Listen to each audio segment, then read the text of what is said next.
Peace. Amin. Berdoa selesai. Oke, terima kasih kepada ketua kelas.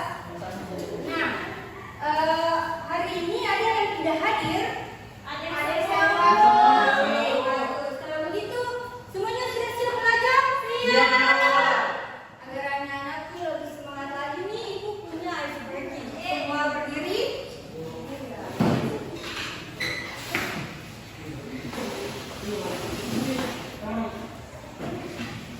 Satu, dua, tiga. Tangannya ke kanan, digerak-gerakkan. Tangannya ke kiri, digerak-gerakkan. Tangannya ke depan, digerak-gerakkan. Tangannya disilang, jempol digoyang. Kiu-kiu. Nah, pada hari ini kita akan belajar tentang unsur-unsur intrinsik. Namun sebelum itu ada yang tahu tidak apa sih itu unsur intrinsik? Ada? Tidak tahu, Bu. Kasari Bu ini. Nah, namun tujuan pembelajaran kita pada hari ini, peserta didik dapat menganalisis unsur-unsur intrinsik dalam cerita.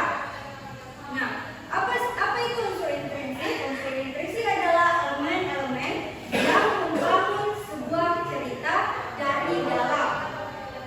Adapun beberapa cakupan di dalam unsur intrinsik. Siapa yang bisa baca? Ada Bu. Oke, silakan. Cakupan unsur intrinsik. Yang pertama 5, yang kedua tokoh dan penokohan, yang ketiga alur, yang keempat latar, yang kelima amanat, yang kedua sudut pandang, yang ketujuh gaya bahasa. Itu Bu. Oke, tepuk tangan untuk peserta. Nah, sendiri adalah pokok pikiran atau gagasan utama yang mendasari cerita. Nah, selanjutnya apa yang tadi yang kedua? Tokoh dan penokohan adalah pelaku dalam cerita, sedangkan penokohan adalah cara pengarang menggambarkan karakter tokoh-tokohnya. Nah, di sini ada dua jenis tokoh. Yang pertama apa? Antagonis dan protagonis. Protagonis itu selalu melakukan hal-hal yang baik, sedangkan antagonis Oke. Yang ketiga adalah alur. Alur adalah rangkaian peristiwa yang terjadi dalam cerita dari awal hingga akhir cerita. Nah, ada pun tahapan alur. Siapa yang bisa membaca? Yang lain? Ibu, Ya, silakan. tahapan alur, pengenalan. Pengenalan itu memperkenalkan tokoh, latar dan situasi awal, konflik, munculnya masalah yang dihadapi oleh tokoh utama. Klimaks, puncak dari konflik yang terjadi. Anti klimaks, penurunan ketegangan setelah klimaks, dan penyelesaian atau penyelesaian masalah dan akhir cerita. Nah, itulah tadi tahapan alur yang ada di dalam cerita rakyat. Nah, anak-anakku semua sudah belajar minggu lalu kan dan bisa menceritakan kembali cerita-cerita rakyat. Anak-anakku juga sudah mengetahui pesan-pesan yang terkandung di dalam cerita. Pada hari ini kita akan belajar unsur-unsur intrinsik yang ada di dalam cerita tersebut. Namun sebelum itu ada yang ingin bertanya? Ada. Nah, selanjutnya di sini ada latar. Latar itu sendiri adalah tempat, waktu, dan suasana yang melingkupi jalannya cerita.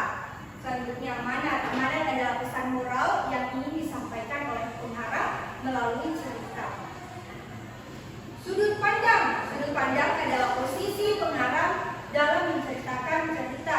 Dan yang terakhir gaya bahasa. Gaya bahasa adalah cara pengarang menggunakan bahasa untuk menyampaikan cerita.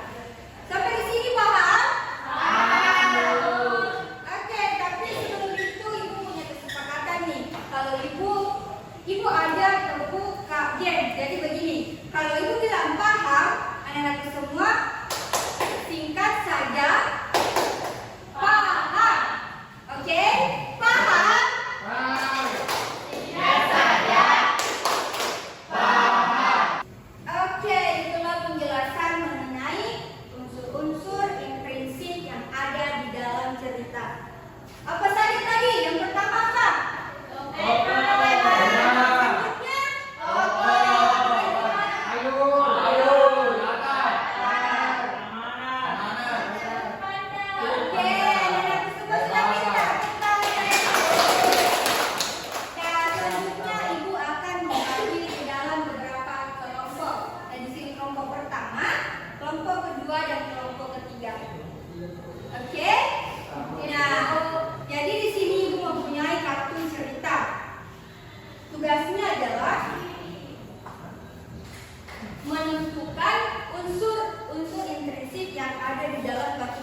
Oke, paham